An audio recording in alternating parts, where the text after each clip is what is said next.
Hi guys, my name is Matt Westmoreland. I'm the nutritionist for Fulham Football Club. As part of the sports science department, we're essentially just making sure that players are physically prepared for training sessions every day, and we're helping them prepare and recover for match days as well. So the sports scientist and the fitness coach within the sports science department, they're constantly looking and monitoring players' weekly loads and then reporting that back into the coaching staff so that each player is managed correctly. And then I suppose my role as a nutritionist is to make sure that players are consuming the right types of foods every day to help them adapt from each training session and recover in time for the next one. Applied Nutrition have been a really good partnership for us to have since we joined with them last season. They've got a really good product range for us that we've been using across the whole club, so not just the first team but across the academy and the women's team at Fulham as well. And hopefully as the partnership continues we can get a bigger product range for us and more specific to our individual needs as a club as well. Informed Sport certification is a really important thing, and one of the first things that we would consider when looking at supplementing elite athletes. So their batch testing program essentially minimises the risk of supplements containing a banned substance. So we educate all our players at Fulham to look for the Informed Sport logo on any products that they're going to buy themselves, but then as a club we'd only consider buying Informed Sport certified supplements and getting those in the club. Supplements can form an important part of an elite athlete's diet alongside real foods first as well.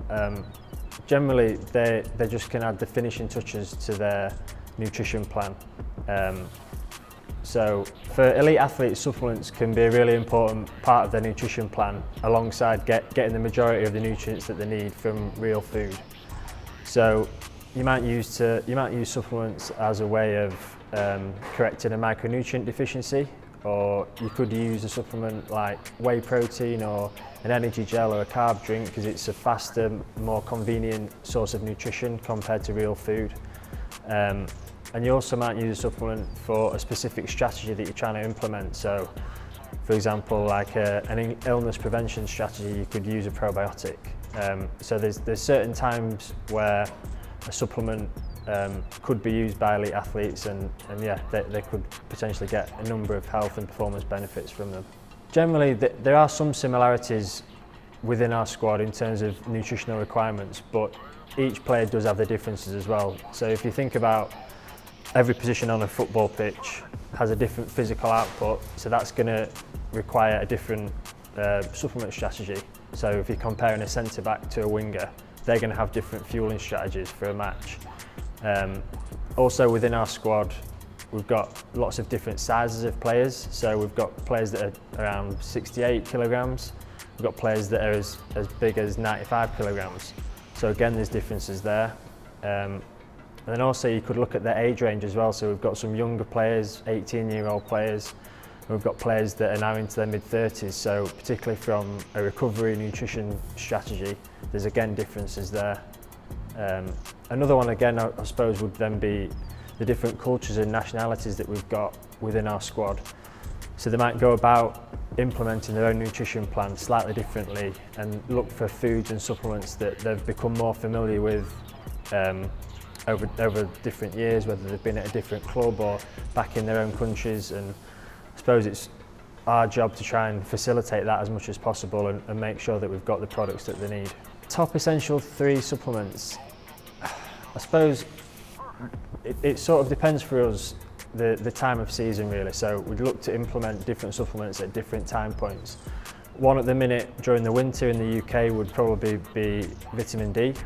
So we know that it's very difficult now in the winter to get enough vitamin D from sunlight in the UK.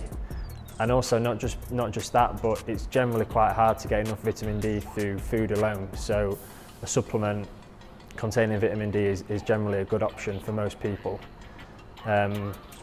Second one I would say, similarly in terms of maybe not getting enough from food alone, would be omega-3.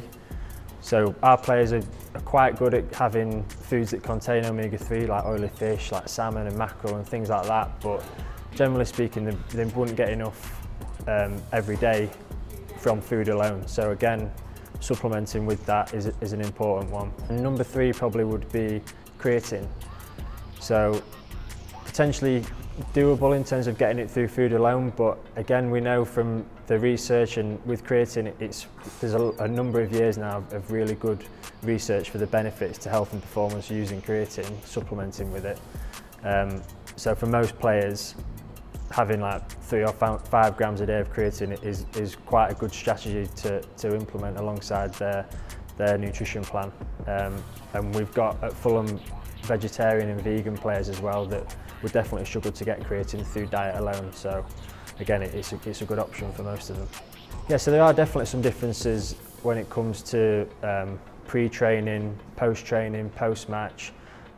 You'd look to implement and use different products based on what you need at that time. So, for example, before training and matches, lots of our players use products containing caffeine to enhance their performance. Similarly, things like carb gels and carb drinks before and during training and matches to fuel them correctly, provide sort of more carbohydrates during football. So they'd be sort of before exercise, I suppose, and then afterwards, to start off the recovery process, you'd want to try and include some whey protein. So particularly after matches, we use whey protein alongside players' usual carbohydrate intake, just to kickstart that recovery process. And again, so if we're playing 2 or 3 games a week, not just in terms of thinking about carbs and protein and replenishing those stores, but also looking into reducing muscle damage and soreness. So you might use products that help with that. So things high in antioxidants like vitamin C, or maybe some tart cherry juice to reduce muscle damage. Yeah, I'd definitely say it does matter when you consume protein. Potentially not in the way most people would think. So most people would say that immediately after exercise is the most important time to consume protein, and that may be the case sometimes. So like I've said, immediately after a game we would use whey protein, but generally speaking, it's really important to spread protein intake throughout the day in even amounts. So I would speak to our players about consuming protein every 3 to 4 hours throughout the day. So that might be every main meal, breakfast, lunch and dinner, getting a good serving of protein, and then maybe having an afternoon snack and something before bed in the evening. So really it's about spreading it out evenly, and that just gives your body the best chance to maximise muscle building and also reduce the amount of time that you're spending where muscle breakdown is elevated. Footballers, generally the requirements for footballers in terms of protein intake is around 1.6 grams to 2 grams per kilogram body weight. So if you're thinking about, for example, a 70 kilogram player, that would be around 110 to 140 grams of protein a day. That generally would be more than a healthy individual within the general population who doesn't do much exercise. Maybe they would need, as a very general estimate, around 1 gram per kilogram. Maybe for your average gym goer, they might need a little bit more to support their resistance training program. So yeah, there would be some differences between footballers, general population and gym goers.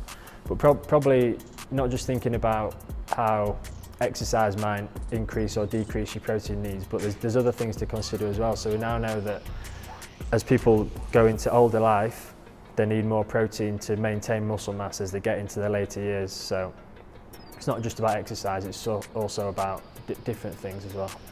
The top 3 products I would consider for someone just starting on their journey of fitness. Okay, so in terms of supplements for someone starting out, I'd probably go back to thinking about products or nutrients that you couldn't get in the required amount through food alone. So I'd probably go back to vitamin D, to omega-3 and to creatine. Again, I'm not saying that everybody immediately needs those 3 things. Depends on individual circumstances, and if you could get some sort of blood test, or if you could speak to a qualified nutritionist, then that's the best option before you go into purchasing any supplements or thinking that you need something. But generally speaking, there would be some benefits for those 3 products for most individuals.